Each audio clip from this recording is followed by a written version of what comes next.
বিসমিল্লাহির রহমানির রহিম। Hello everyone, আসসালামু আলাইকুম সবাইকে।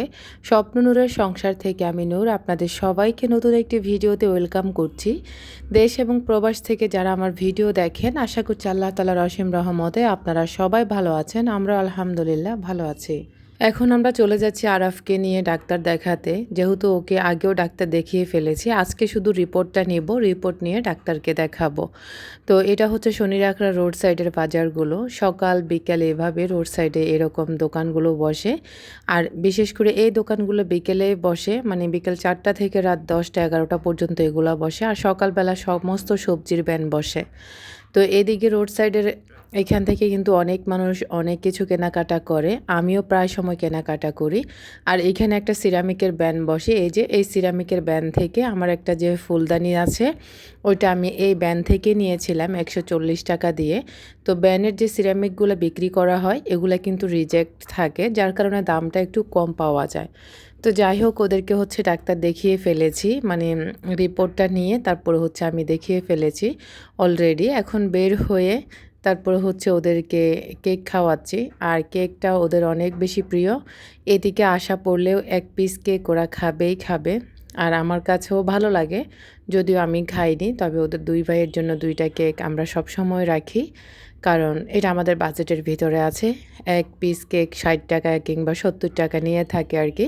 তো আরাফ খেয়েছে আজকে বাটার স্কচ, আর আরফান খেয়েছিল চকলেট কেক। চকলেট কেকটা আরফানের বেশি পছন্দ, এই যে আরফানকে নিয়ে দিয়েছি। আর আরাফের কেকটা আমি একটু খেয়েছি, ও পুরোটা খেতে পারিনি, তো আমাকে একটু দিয়ে দিয়েছিল, মানে 3 ভাগের 2 ভাগও খেয়েছে, আর 1 ভাগ খেতে পারিনি, ওটা আমাকে দিয়েছিল। আর কেকটা ভীষণ মজার, প্রথমবার ট্রাই করেছি বাটার স্কচ কেক। এখন চলে এসেছি বাসায়। তো মোমোর যেখান থেকে মোমো নিয়েছি সেই ভিডিও ক্লিপটি আর করিনি। তো আমাদের আসলে মোমো খাওয়ার কোনো ইচ্ছা বা প্ল্যান ছিল না। আরাফে হঠাৎ করে বলেছে আসার সময় যে আম্মু মোমো খাবো। তো আমার ছেলেটা যেহেতু অসুস্থ, ওর আসলে বায়নাগুলো, আর এগুলো তো আমাদের বাজেটের ভিতরে থাকে, এ কারণে হচ্ছে কিনে দেই। তো মোমো আসলে আমার এর আগে আমি 2বার খেয়েছিলাম, 2-3বার, একবারও আমি মোমোর মজা পাইনি। আর এই মোমো খাওয়ার পরে যে এত মজা পাবো বিশ্বাস করেন, মনে হয়েছে যে আল্লাহ পাকের দেয়া নেয়ামত খেয়েছি। একজন হুজুরে সেল করতেছিল, তো আমি ওনার থেকে নিয়েছি, আর এত মজার ছিল যেটা আশা করিনি কখনো। আর এই মোমোর স্বাদটা আমার আজীবন মুখে লেগে থাকবে। যতদিন আমি বাঁচবো ততদিন আমি একবার হলো যখনই শনিরাখড়াতে যাব, এই এরিয়াটা আলাদা, এটা হচ্ছে দেশবাংলা হসপিটালের সামনে। যারা হচ্ছে আমাদের এরিয়াতে থাকেন তারা চিনবেন, বাইরের মানুষ তো আসলে চিনবেন না। তো যাই হোক, সমস্ত সব কিছু শেষ করে এখন হচ্ছে আমি আজকে বেডরুমের বেডশিটটি চেঞ্জ করব। তার আগে বলি আমি কিন্তু অনেক অসুস্থ, তবে আমার কথা শুনলে বোঝা যাবে না যে আমি অসুস্থ। আমি কাজপ্রিয় একজন মানুষ, যার কারণে আমি শুয়ে বসে থাকতে পারি না। আমার প্রেশার বেড়ে গেছে, এটা আপনারা সবাই জানেন, গত ভিডিওতে বলেছি। তার সাথে কিন্তু আমার এখন পুরোটা শরীরে ব্যথা, জ্বর, পুরো ঠোঁটের মধ্যে হচ্ছে জ্বর ঠোসা ফুটে গেছে। মানে আসলে আমার ঠান্ডা না শ্যুট করে না। ওই যে কিছুদিন আগে আমি হচ্ছে কাপড়-চোপড় ধুয়েছিলাম বৃষ্টির মধ্যে, তো ওই ঠান্ডা আমার ভিতরে লেগে গেছে, যার কারণে হচ্ছে আমার ঠান্ডার সমস্যাটা একটু বেশি হয়ে যায়। আর ওই একটা সমস্যা থেকে দেখা গেছে আমার অনেক সমস্যা দেখা দেয়। তো যাই হোক, এখনও কোনো ডাক্তারের শরণাপন্ন হইনি। শুধুমাত্র নাপা খাচ্ছি আর গ্যাস্ট্রিকের ওষুধগুলো খাচ্ছি। আর প্রেশারটা মাপাইছি, তবে প্রেশারের ওষুধ যেহেতু খাচ্ছি প্রেশারটা এখন কন্ট্রোলে আছে। তবে আমার এখন মাইগ্রেনের ব্যথা, পুরো মুখে এত ব্যথা, মানে পুরো মুখ চোখ এত ব্যথা। তার মধ্যে আমার বেশ কিছুদিন থেকে একটা সমস্যা দেখা দিয়েছে, মেবি 6 মাসেরও বেশি। আমি আসলে মানে যখনই মোবাইলের কাজ করি তখনই হচ্ছে আমার চোখ দিয়ে, মানে চোখের মধ্যে যে উপর থেকে মানে ব্লাডগুলো যে চোখের মধ্যে আসে এটা আমি বুঝতে পারি। যেমন একটা পানি বের হচ্ছে কিংবা একটা পানির বাঁধ ভেঙে দিলে যেমন একটা মানে ফিল করা যায়, ঠিক তেমনই আমি হচ্ছে বুঝতে পারি যে আমার চোখের ভিতরে কিছু একটা নামতেছে।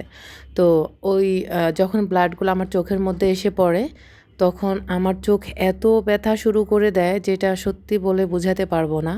মানে আমার 2 চোখের সেম সমস্যা, তবে ডান চোখটাতে একটু বেশি প্রবলেম হচ্ছে আর বামটাতে একটু কম দেখা যায়। তো আসলে এটা কি মোবাইলের ইফেক্টের কারণে নাকি কোনো সমস্যা আমি ঠিক আসলে জানি না। তবে আমার যত দ্রুত সম্ভব মনে হচ্ছে যে আমাকে ডাক্তারের শরণাপন্ন হতে হবে, কারণ চোখ জিনিস তো, চোখ হচ্ছে অমূল্য সম্পদ। তো আমি আসলে হয়তোবা এসবের কারণে আমার চোখে মুখে এত ব্যথা করে। তো আসলে জানি না এগুলা কেন হয়। অনেকে এর আগে একজন আপু কুমিল্লা থেকে বলেছিলেন, "আপু বদনজর কিন্তু সত্যি।" আমি আজকেও সরি আপনাদের সবার কাছে আমি আপনাদের কমেন্টগুলা পড়তে পারলাম না। বদনজর কিন্তু সত্যি যেটা আমি প্রমাণ পাই। আমি যদি আ টানা কয়েকদিন আপনাদের সাথে আমার ভালো-মন্দ সবকিছু শেয়ার করি, এরপরে থেকে আমি অসুস্থ হয়ে যাই। কিছু আপুরা এত প্রশংসা করেন কিন্তু মাশাআল্লাহ বলেন না। আসলে জানি না আপুরা আপনারা কে কীভাবে নিবেন। তবে বদনজরটা যে সত্যি সেটা আমি বিশ্বাস করি মনে প্রাণে। কারণ আমি অনেকবার হচ্ছে এটার প্রমাণ পেয়েছিলাম। যার কারণে হচ্ছে আমি খুব বেশি বিশ্বাস করি। আর বদনজরের কথা কিন্তু আমাদের কোরআনেও আছে। হজরত মুহাম্মদ সাল্লাল্লাহু আলাইহি সাল্লামের উপরও বদনজর লেগেছিল। তো আমরা আসলে অনেকে হয়তোবা এইসবগুলাকে পাত্তা দেই না।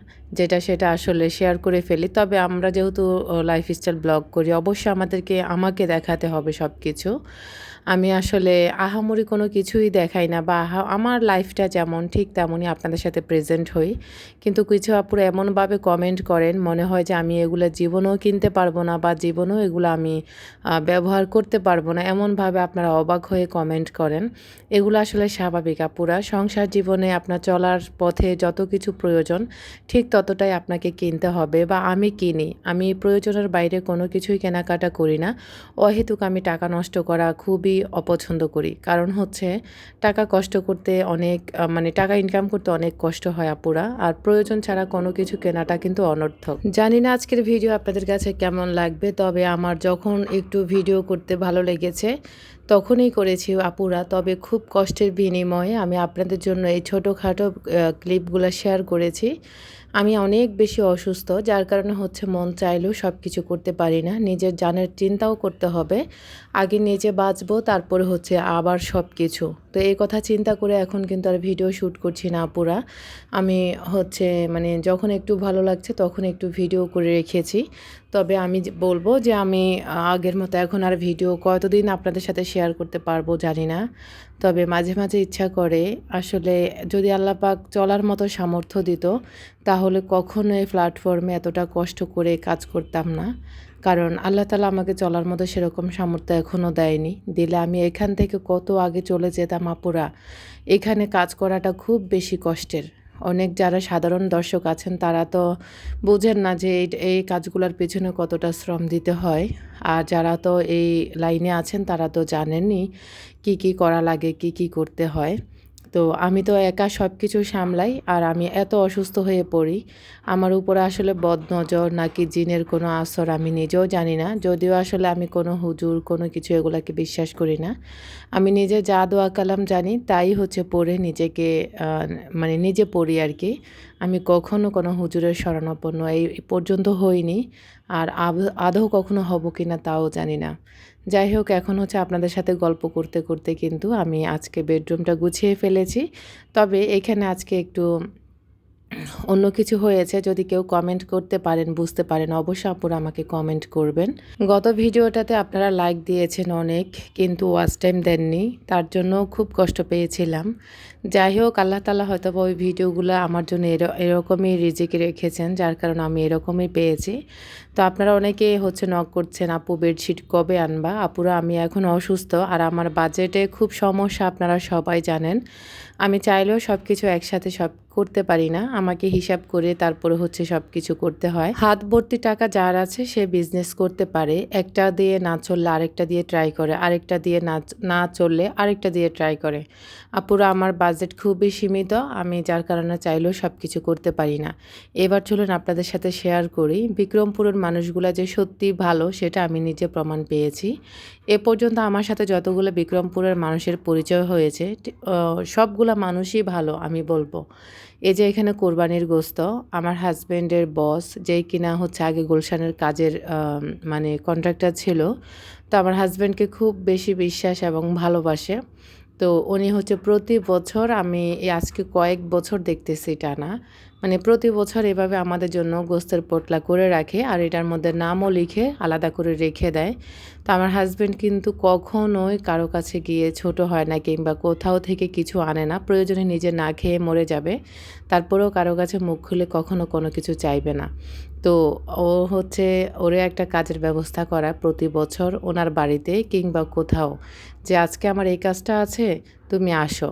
তো ওইটা হচ্ছে মানে আপনাদের ভাইয়া বুঝতে পারে। তো ও কিন্তু ঘুরাইতে থাকে।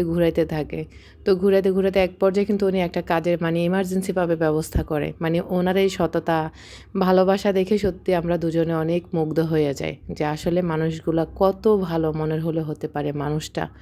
তো হচ্ছে প্রতি বছর একটা কাজের ব্যবস্থা করাবে, কিন্তু ইনস্ট্যান্ট তো আনে না। দেখা গেছে ১ মাস ২ মাস পার হয়ে গেছে। এই যে কোরবানির ঈদ গেছে যে প্রায় ২ মাস তো হয়ে গেছে। তো এখন এই যে গত শুক্রবারের মনে হয় মঙ্গলবার কিংবা বুধবার একটা কাজের ব্যবস্থা করিয়েছে। করে তারপরে হচ্ছে নিয়ে এই গোস্তের পোটলাটা ধরিয়ে দিয়েছে। আসলে এই ভালো মানুষগুলো আছে বলেই পৃথিবী এখনও অনেক বেশি সুন্দর। ওই মানুষটার যদি এখন কাজ থাকতো, ওনার আসলে কাজ নেই। মানে ওনার সব সাইট বন্ধ হয়ে গেছে, সব প্রজেক্ট। যদি ওনার ২-৪টা প্রজেক্টও থাকতো, তাহলে আমাদেরকে আর এই শহরে এত কষ্ট করে চলতে হতো না। যদিও উনি অনেকবার বলেছে ওনাদের বাড়ি আছে আমাদেরকে সেখানে যাওয়ার জন্য। কিন্তু আমার হাসব্যান্ডের মানে যাতায়াত ব্যবস্থাটা ভালো না, যার কারণে হচ্ছে যেতে পারে না। আর ওনাদের বাড়ি আছে কামরাঙ্গীর চরে। যাই হোক, এখন আপনাদের সাথে শেয়ার করি। আজকে কিন্তু গোস্তগুলাকে এভাবে ম্যারিনেট করেছি, কারণ আজকে আমার এভাবে করতে ভালো লেগেছিল। যদিও শরীরটা খুব খারাপ ছিল, তারপরেও কষ্ট করে হচ্ছে কাজ করতেছি আর কি। তো সংসার জীবন হচ্ছে এমন একটা জীবন, এইখানে আপনি যতই হচ্ছে মানে অসুস্থ থাকেন আর যতই কষ্ট করেন, আপনাকে কিন্তু রান্নাবান্নার কাজগুলো অবশ্যই করতে হবে। আর আমার হাসব্যান্ড আমাকে অতিরিক্ত কাজগুলো করে দিচ্ছে। আলহামদুলিল্লাহ, জীবনে একজন স্বামী পেয়েছি। যদিও আমার স্বামীর আর্থিক অবস্থা ভালো না, তারপরও আমার স্বামীর যে পরিমাণ আমাদের জন্য মন মানসিকতা আছে, আল্লাহর কাছে শুকরিয়া আদায় করি। আর একা যে সে ভালো আমি তাও বলবো না। আমি তার চতুর্দিকে সামাল দিই, যার কারণে সে আমাকে এভাবেই ভালোবাসে, যেটা একদম বাস্তব কথা 100%। তার অনেক ধরনের সাপোর্ট আমি তাকে দিই, যার কারণে সে হচ্ছে আমাকে হেল্প অবশ্যই করতে হবে। এটা বাধ্যতামূলক, কারণ আমার হাসব্যান্ড জানে যে আমি তার জন্য কত বড় উপকারী এবং কি আমি তার সংসারের কত ধরনের হাল যে আমি ধরেছি, সেটাও সে বুঝতে পেরেছে। তো এই ছিল আজকের রান্নাবান্না। অনেক অসুস্থ ছিলাম, রান্নাও করেছিলাম কিন্তু খেতে পারিনি, আমার রিজিকে ছিল না। আজকের মতো এখানেই বিদায় নিচ্ছি। আল্লাহ হাফেজ।